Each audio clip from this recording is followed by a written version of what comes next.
ओम श्री विष्णुवे नमः। जय श्री राधे कृष्ण मित्रों, स्वागत है आपका अपने चैनल गुरुवाणी में। आज के इस वीडियो में हम आपको कार्तिक मास महात्म्य के 14वें अध्याय को सुनाएंगे। 13वें अध्याय में आपने सुना कि कैसे जालंधर के आग्रह करने पर भगवान विष्णु सभी देवताओं सहित जालंधरपुर में निवास करने लगे। तो आइए अब आगे की कथा को सुनते हैं। जालंधर को धर्मपूर्वक राज्य करते हुए देख सभी देवता क्षुब्ध हो गए। उन्होंने देवाधिदेव शंकर का मन में स्मरण करना आरंभ किया। तब भक्तों की कामना पूर्ण करने वाले शंकर ने नारद जी को बुलाकर देव कार्य की इच्छा से उनको वहां भेजा। शंभु भक्त नारद शिव की आज्ञा से देवपुरी में गए। इंद्रादिक सभी देवता व्याकुल हो शीघ्रता से उठ नारद जी को उत्कंठा भरी दृष्टि से देखने लगे। अपने सब दुखों को नष्ट करने की उन्होंने नारद जी से प्रार्थना की। तब नारद जी ने कहा, मैं सब कुछ जानता हूँ, इसलिए अब मैं दैत्यराज जालंधर के पास जा रहा हूँ। ऐसा कह नारद जी देवताओं को आश्वासित कर जालंधर की सभा में आए। जालंधर ने नारद जी के चरणों की पूजा कर हंसते हुए कहा, हे ब्राह्मण, कहिए आप कहाँ से आ रहे हैं, यहाँ कैसे आना हुआ? मेरे योग्य जो सेवा हो उसकी आज्ञा दीजिए। नारद जी प्रसन्न होकर बोले, हे महाबुद्धिमान जालंधर, तुम धन्य हो। मैं स्वेच्छा से कैलाश पर्वत पर गया था, जहाँ 10,000 योजनों में कल्प वृक्ष का वन है।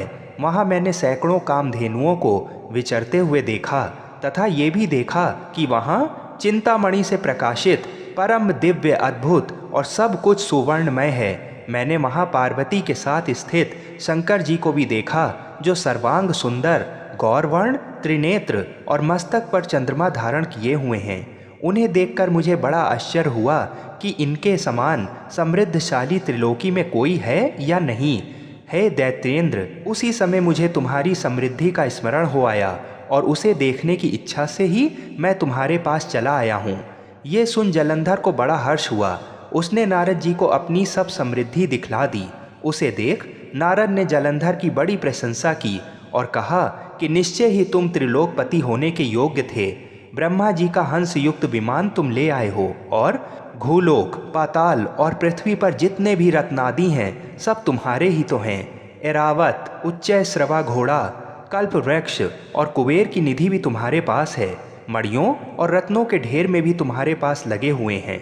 इससे मैं बड़ा प्रसन्न हूँ, परंतु तुम्हारे पास कोई स्त्री रत्न नहीं है। उसके बिना तुम्हारा ये सब फीका है। तुम किसी स्त्री रत्न को ग्रहण करो। नारद जी के ऐसे वचन सुनकर दैत्यराज काम से व्याकुल हो गया। उसने नारद जी को प्रणाम कर पूछा कि ऐसी स्त्री कहाँ मिलेगी जो सब रत्नों में श्रेष्ठ हो। नारद जी ने कहा, ऐसा रत्न तो कैलाश पर्वत में योगी शंकर के पास है। उनकी सर्वांग सुंदरी पत्नी देवी पार्वती बहुत ही मनोहर हैं। उनके समान सुंदरी मैंने किसी स्त्री को नहीं देखा है। उनके उस रत्न की उपमा तीनों लोकों में कहीं नहीं है। देवर्षि उस दैत्य से ऐसा कहकर देव कार्य करने की इच्छा से आकाश मार्ग से चले गए। इस प्रकार से 14वां अध्याय यहीं पे समाप्त हुआ। आगे की कथा को सुनने के लिए हमारे चैनल को अवश्य सब्सक्राइब करें और 15वें अध्याय को अवश्य सुनें। जय श्री राधे कृष्ण।